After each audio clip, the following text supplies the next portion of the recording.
Les serviteurs de Dieu avaient l'intention d'annoncer la parole en Asie. Très bien. Éphèse, par exemple, avait besoin de l'évangile et représentait pour le témoignage de Jésus des possibilités infinies.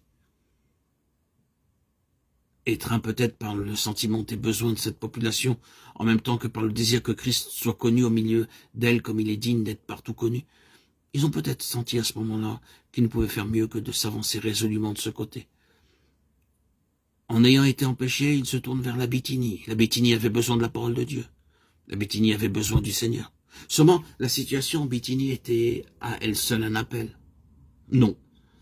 Parce que des besoins se manifestent, on ne doit pas en conclure qu'ils représentent nécessairement un appel. Tout besoin n'est pas un appel. Un bon nombre de serviteurs de Dieu s'imaginent que parce que des besoins se font sentir quelque part, cela signifie que Dieu les appelle à y courir. Non. La Bithynie aura ce qu'il lui faut quand l'heure de Dieu aura sonné pour cela. L'Asie aussi. Pour l'instant, Dieu a d'autres objectifs en vue. Si vous faites violence au plan de Dieu, si vous prenez un raccourci pour entrer en Asie ou en Bithynie avant le moment fixé par Dieu, vous découvrirez que c'est vous qui êtes en perte et que vous avez laissé échapper ce que Dieu avait de meilleur pour vous. Et quant au champ de travail que vous êtes, vous, choisi, votre initiative ne lui a guère profité. Voulant gagner du temps, vous en avez perdu. Et tout le plan que Dieu avait formé s'est trouvé bouleversé.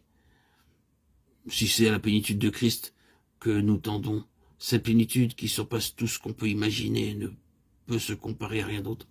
Il nous faut pour nous conduire quelque chose de plus que notre simple consécration au Seigneur. Il faut que notre jugement personnel, même consacré, soit sous le gouvernement absolu du Saint-Esprit. Nous devons être préparés à renoncer à l'occasion à nos arguments les plus décisifs, à abandonner nos désirs les plus fervents, même si c'est notre passion pour la gloire de Dieu qui les inspire, pour prendre peut-être un tout autre chemin. La porte qui nous ouvre la plénitude de Christ, c'est la suprématie de Christ, son gouvernement absolu dans notre vie. C'est sur ce chemin-là qu'on voit l'assemblée de Philippe pointer à l'horizon. Et n'est-ce pas merveilleux d'arriver à Philippe par un chemin comme celui-là? Les Philippiens doivent tout, et l'Europe elle-même, en ce qui concerne l'Évangile, doit tout à ce simple fait qu'il y a là des hommes qui sont brûlants de zèle pour le Seigneur et qui sont prêts à soumettre leur jugement personnel à l'Esprit de Jésus. Désirez-vous connaître Christ dans ce qu'il tient en réserve de plus précieux pour vous? Dans ce cas, votre bon sens le plus consacré ne vous suffira pas. Il faudra faire un pas de plus. Quel pas? Accepter la souveraineté absolue de Christ et son droit de dicter sa volonté en toutes choses, même si cette volonté doit heurter de front le jugement humain le plus sûr et le plus sanctifié.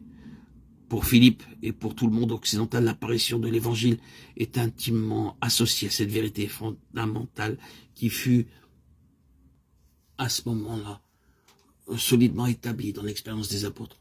C'est que pour tout ce qui touche aux intérêts du Seigneur et aux meilleurs moyens de servir sa cause, Christ lui-même est au-dessus et au-delà même du jugement humain le plus consacré. Après, ce n'est là que le côté négatif. Mais quand cette question est tranchée, le chemin est ouvert pour autre chose. Et je suis bien certain que le côté positif du plan de Dieu, en ce qui nous concerne, restera en suspens pour longtemps peut-être, tant que cette question de principe ne sera pas réglée une fois pour toutes. Quand on en est là, quand la voie est libre, quand l'obéissance est devenue complète, alors, l'heure suivante, ne l'oublions pas, sera peut-être pour nous, comme elle le fut pour les apôtres, une heure dans la nuit.